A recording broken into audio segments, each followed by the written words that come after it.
Hello, today we are going to talk about media in the government, the role they play, as well as how the government is able to regulate the media.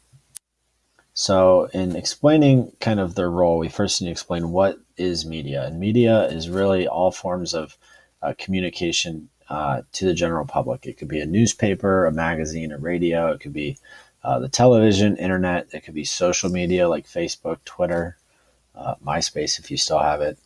Um, It also includes journalism, which kind of goes along with newspapers and magazines and reporting in general. Um, but only 28% of Americans believe that journalists contribute a lot to society.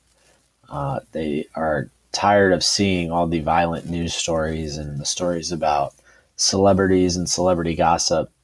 And because of that, journalism has really gone on a decline in recent years.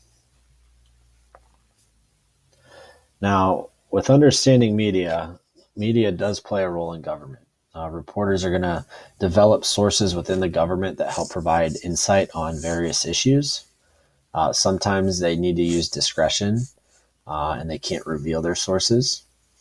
The government then uses the media to gain a sense of kind of what the public's thinking regarding certain policies or um, bills that may be passed and things like that. And they'll use the media then to pass these messages along.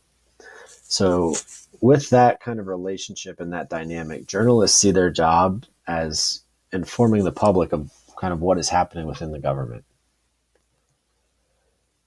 In looking at the three branches of government, the media plays a huge role in the executive. They release uh, briefings, press conferences. Sometimes they'll leak certain things to the media. Um, They'll have broadcast media, which includes radio interviews, television interviews. FDR really first mastered this with his fireside chats during the Great Depression. Um, and they also cover elections. They've really kind of turned elections into huge sporting events. And if you ever watch a news channel on election night, it is quite interesting to see how they break things down. In the legislative branch, they'll cover Congress. You've got C-SPAN. They'll do television campaigns, legislative campaigns. A legislative campaign would be something like vote for issue 2 if you want puppies to live, or vote no on issue 2 if you are a cat person, stuff like that. The judicial branch, the media really isn't terribly involved with this. They will cover Supreme Court decisions, um, but typically, because the Supreme Court isn't very active like Congress or like the president, they'll really only cover issues of national importance. And in looking at media, we have to look at the First Amendment with freedom of speech and press. So the First Amendment prevents the media from being censored um, from something that is published, prior restraint. Okay, so basically it means that it can't be banned before it is published. And freedom of the press, it's important to note, and we'll learn kind of about freedom of speech, like I said, later on this unit or this year. Freedom of press is not absolute. Okay, in two cases, libel and defamation, it's not. You do not get to say whatever you want. So libel is where false written or published statements can damage a person's reputation. So if you're writing something that's intentionally false to damage someone's standing, that is not protected.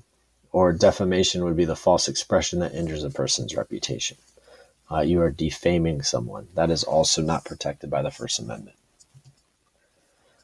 The Freedom of Information Act requires federal agencies to release files to the public unless the material falls into certain exceptions for national security or confidential information.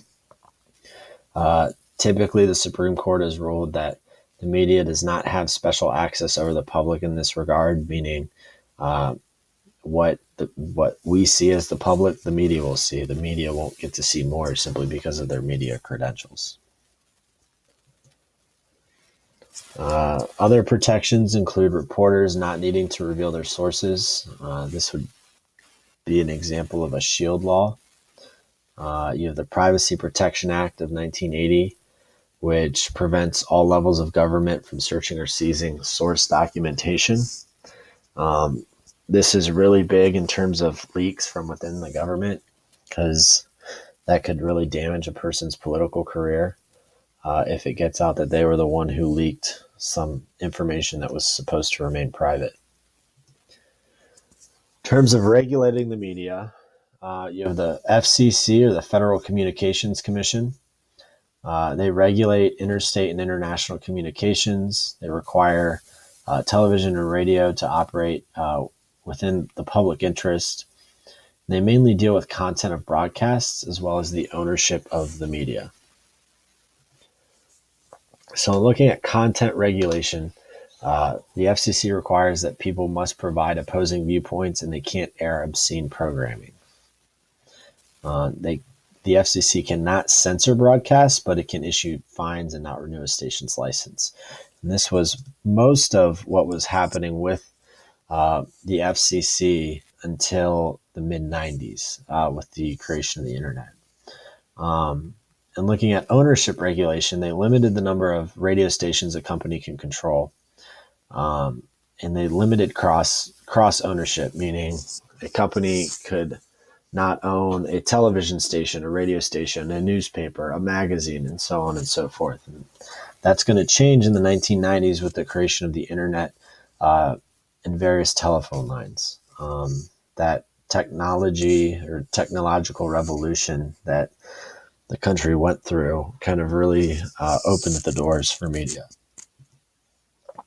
The Telecommunications Act of 1996 relaxed those FCC laws. Companies were then able to control up to 35% of the national market, whether it was television stations, radio stations, newspapers, etc. They could own up to 35% of the market. Another regulation is national security. So sometimes the government wants to control information because of national security reasons. This was a huge issue with the Vietnam War. In 2003, journalists actually started traveling with troops into battle in Iraq and Afghanistan, and they would report live about what they experienced within the battle. Every now and then, you will see documents that are declassified from the government. Recently, I want to say some of the Kennedy documents from the investigation after his death were declassified as being secret.